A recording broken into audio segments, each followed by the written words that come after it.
سلام، من سمانه هستم.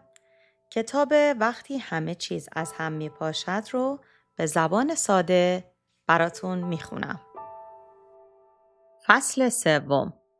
همین لحظه به خصوص بهترین آموزگار است. می توانیم حرفهایمان را سگ پشمالویی کوچک ببینیم یا سگ نگهبانی وحشی. اما سوال جالب این است بعدش چه می شود؟ در کل ما رنج و سختی را در هر شکلی که باشد خبری بد می دانیم.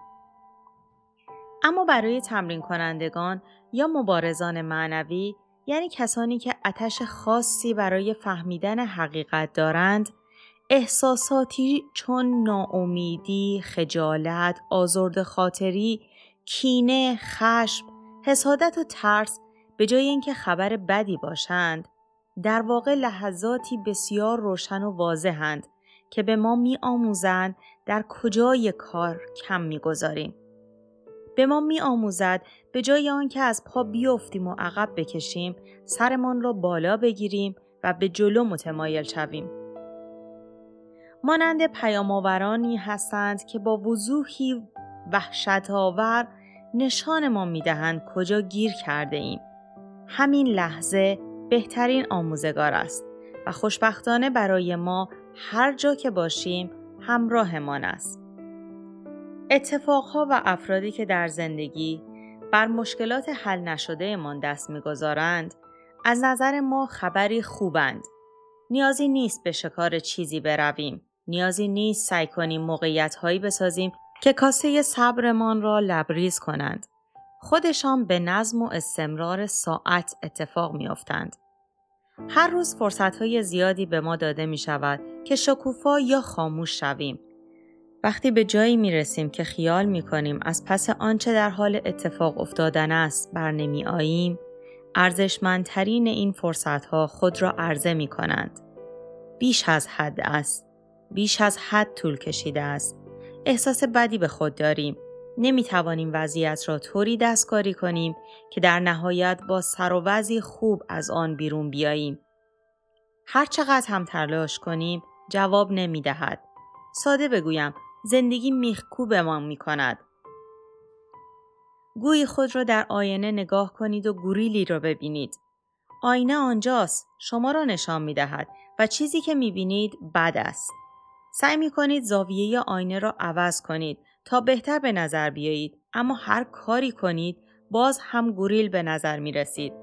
میخکوب شدن در زندگی همین است. جایی که هیچ گزینه‌ای ندارید جز به آغوش کشیدن آنچه در حال رخ دادن است یا پس زدن آن. بیشتر ما با این موقعیت‌ها مانند آموزگار مواجه نمی‌شویم. ناخودآگاه از آنها نفرت داریم. دیوانه‌وار می‌دویم. همه راه‌های فرار را امتحان می‌کنیم. همه اعتیادها از همین لحظه سرچشمه می‌گیرند. وقتی به مرز خود می‌رسیم و دیگر طاقتش را نداریم، احساس می‌کنیم باید مسئله‌ای را که با آن روبرو شده‌ایم برای خود نرم جلوه دهیم و با چیزی آن را بپوشانیم. بعد به هر چیزی که به نظر درد را تسکین می‌دهد معتاد می‌شویم. در واقع مادی‌گرایی رایجی که در این دنیا می‌بینیم هم از این لحظه سرچشمه می‌گیرد. روش‌های متعددی وجود دارند. عده‌ای تصور می‌کنند با سرگرم شدن ما را از آن لحظه دور می‌کنند. لبه‌های سختش را نرم می‌کنند و آن را می‌میرانند. برای اینکه وقتی نمی‌توانیم موقعیتی را تغییر دهیم تا با چهره خوب از آن گذر کنیم، مجبور نباشیم دردش را کامل حس کنیم. مراقبه دعوتمان می‌کند به اینکه متوجه شویم چه موقع به لبه ظریف ظرفیت خود رسیده ایم تا زیر دست و پای ترس و امید له نشویم. طی مراقبه می توانیم به وضوح ببینیم در افکار و احساسات ما چه می گذرد و همچنین می توانیم از آنها خلاص شویم. آنچه در مورد مراقبه انگیزه بخش است این است که حتی اگر خاموش شویم دیگر با غفلت خاموش نشده ایم. به وضوح تحلیل رفتارمان را می بینیم. همین یک نکته خاموشی غفلت را نورانی می کند. می توانیم ببینیم برای آنکه هیچ وقت مجبور نباشیم اجازه دهیم چیزی به قلبمان رخنه کند، چطور فرار می کنیم و مخفی می شویم و سر خود را شلوغ می کنیم. همچنین می توانیم ببینیم چطور می توانیم آغوش خود را بگشاییم و آرام شویم. ناامیدی، خجالت و همه جاهایی که نمی توانیم در آنها احساس خوب داشته باشیم، نوعی مرگ هستند. زمین زیر پایمان را به کلی گم کرده ایم. نمی توانیم اوضاع را سر و سامان دهیم و احساس می کنیم که همه چیز تحت کنترلمان است. به جای آنکه بفهمیم برای زاده شدن نیاز به مردن است. تنها با ترس از مرگ می جنگیم. اینکه به سرحد ظرفیتمان برسیم مجازات نیست. در واقع این خود نشانه سلامتی است که وقتی مرگ به ما نزدیک است احساس ترس کنیم. نشانه دیگر سلامتی این است که زیر ترس له نشویم، بلکه آن را پیامی ببینیم که میگوید زمان دست و پا زدن تمام شده و باید مستقیم به آنچه تهدیدمان میکند نگاه کنیم. چیزهایی مانند ناامیدی و اضطراب پیام‌آورانی هستند که میگویند قرار است به سرزمین‌های ناشناخته وارد شویم. برای بعضی از ما کمد و اتاق خوابمان ممکن است سرزمین ناشناخته‌مان باشد. برای بعضی دیگر ممکن است فضا چنین باشد. آنچه احساس امید و ترس را بیدار می‌کند در من و شما متفاوت است. خاله من وقتی به مرز ظرفیت خود میرسد که چراغی را در خانه‌اش جابجا کنم. دوستم وقتی قرار است به خانه جدیدی نقل مکان کند به کلی اعصابش به هم میریزد. همسایه‌ام از ارتفاع میترسد. واقعاً اهمیتی ندارد چه چیزی باعث می شود به مرز ظرفیتتان برسید. مهم این است که دیر یا زود سر همه ما می آید. اولین باری که ترونگپا ریپونچه را ملاقات کردم در کلاس سال 4 های ابتدایی بود و درباره بزرگ شدن در تبت و فرار از کمونیست های چینی به هند سوالات زیادی از او پرسیدند. پسری از او پرسید که آیا هیچ وقت ترسیده یا نه؟ ریپونچه پاسخ داد که آموزگارش او را تشویق می کرد به مکانهایی مثل گورستان برود که او را می ترساند و نزدیک شدن به چیزهایی را امتحان کند که دوست ندارد. بعد داستانی را در مورد سفر با شاگردانش به صومعه‌ای که هیچ وقت ندیده بود تعریف کرد. وقتی به دروازه رسیدند، سگ نگهبانی با دندانهای بزرگ و چشمهای قرمز دید. سگ وحشیانه غرش می‌کرد و به سختی می‌کوشید از زنجیری که نگهش داشته بود رها شود و به آنها حمله کند. وقتی ریپونچه نزدیکتر شد، زبان آبی رنگ و بزاقی را که از دهانش جاری بود دید. آنها از کنار سگ با فاصله عبور کردند و از دروازه وارد شدند. ناگهان زنجیر پاره شد و سگ به سمت آنها هجوم برد. همراهان ریپونچه جیغ می‌زدند و از ترس خشکشان زده بود. ریپونچه برگشت و با همه توانش به سمت سگ دوید. سگ آنقدر متعجب شده بود که دمش رو روی کولش گذاشت و فرار کرد. می توانیم حریفمان را سگ پشمالویی کوچک ببینیم یا سگ نگهبانی وحشی. اما سوال جالب این است بعدش چه می شود؟ سفر معنوی یعنی رفتن به فراتر از امید و ترس، قدم گذاشتن به سرزمین ناشناخته و مدام به جلو حرکت کردن. مهمترین جنبه حرکت در مسیر معنوی شاید این باشد که به حرکت ادامه دهیم. معمولاً وقتی به مرز ظرفیت ما میرسیم، دقیقاً احساسی مثل همراهان ریپونچه داریم و از ترس خشکمان میزند. بدنمان و همچنین ذهنمان خشک میشوند. وقتی با حریفمان روبرو شویم، چطور با ذهنمان کار کنیم؟ به جای پس زدن یا رها کردن آن تجربه، می توانیم اجازه دهیم انرژی آن احساس و کیفیت چیزی که حس می کنیم قلبمان را بشکافد و وارد شود. گفتنش راحت‌تر از عمل کردنش است، اما روش با شکوهی است برای زندگی کردن. یقیناً این راه شفقت است، راه پرورش دادن و شجاعت و عاطفه انسانی. در آموزه‌های بودایی از بی‌نفسی میشنویم.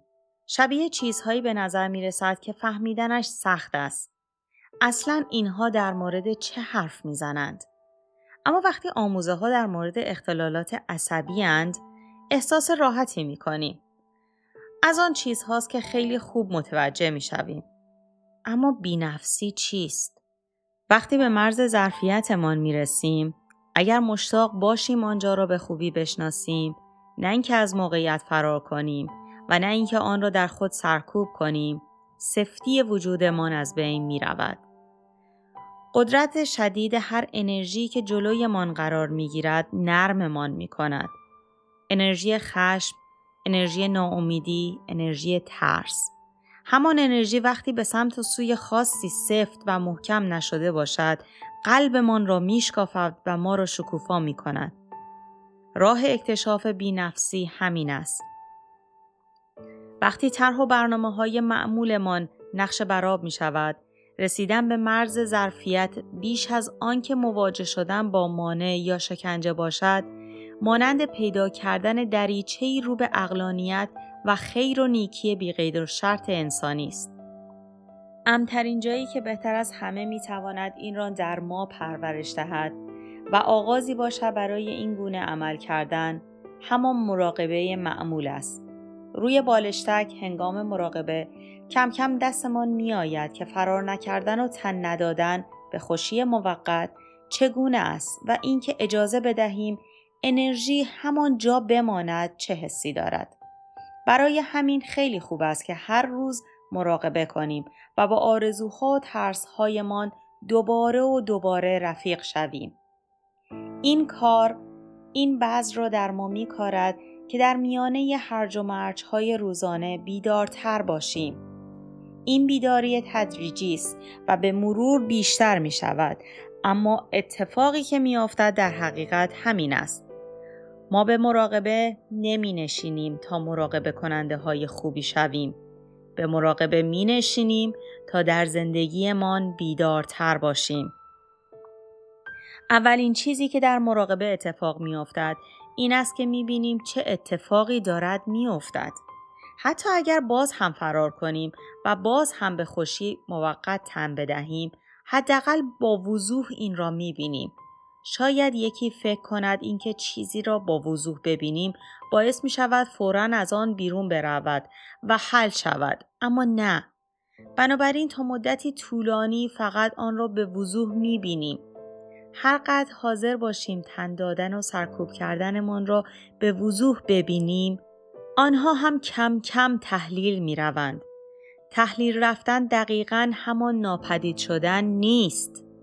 در عوض زاویه نگاهی بازتر، سخاوتمندانه تر و روشن‌تر در ما ایجاد می شود. اینکه چگونه در میان تن دادن و سرکوب کردن قرار بگیریم، با این محقق می شود که هر چیزی را که برایمان پیش می آید بدون قضاوت قبول کنیم. اجازه دهیم افکارمان به راحتی حل شوند و سپس دوباره به حقیقت همان لحظه برگردیم. کاری که واقعاً در مراقبه انجام می دهیم همین است. هنگام مراقبه هم فکر و خیالهای زیادی سراغمان می آیند. اما به جای سرکوب کردن یا مشغول شدن به این افکار، آنها را می پذیریم و رها می کنیم. سپس برمیگردیم به حالتی که فقط همان جا حضور داشتیم. به قول سوگیال ریپونچه، ذهنمان را به خانه برمیگردانیم. بعد از مدتی واکنشمان به امید و ترس در زندگی‌های روزانه‌مان هم همین می شود. یک دفعه و بی مقدمه دست و پا زدن را متوقف می کنیم و آرام می گیریم. دیگر با خود حرف نمی زنیم و به تازگی لحظه کنونی برمیگردیم. این چیزی است که به تدریج با صبر و طی زمان تکامل می یابد. این فرایند چطور طول می کشد؟ باید بگویم به اندازه تمام زندگیمان. اساساً ما دائما بیشتر گشوده می شویم، بیشتر می آموزیم. با اعماق رنج انسان و خرد انسان بیشتر ارتباط می گیریم. با هر دوی آن عناصر کاملتر و بیشتر آشنا می شویم و انسان‌هایی مهربانتر و دوست داشتنی‌تر می شویم و آموزه ها ادامه می یابند. همیشه چیز بیشتری برای یاد گرفتن هست. ما عده‌ای پیر دنیا دیده نیستیم که دست از زندگی کشیده اند و دیگر هیچ چیز آزارشان نمی دهد. در عجیب ترین مواقع باز هم با آن سگ‌های وحشی روبرو می شویم. شاید هرچه بیشتر گشوده شویم فکر کنیم فجایع بزرگتری لازم است تا به مرز ظرفیتمان برسیم. جالب این است که هرچه بیشتر و بیشتر گشوده می شویم بزرگترها بلا فاصله بیدار و کوچکترها غافلگیرمان می کنند. با وجود این اندازه و رنگ و شکل این اتفاقات هر طور هم باشد، نکته این است که باز هم به سوی رنج زندگی متمایل شویم و به جای اینکه از خودمان در مقابل آنها محافظت کنیم، آنها را با وضوح ببینیم. در تمرین مراقبه انتظار رسیدن به ایدئال و آرمان را نداریم.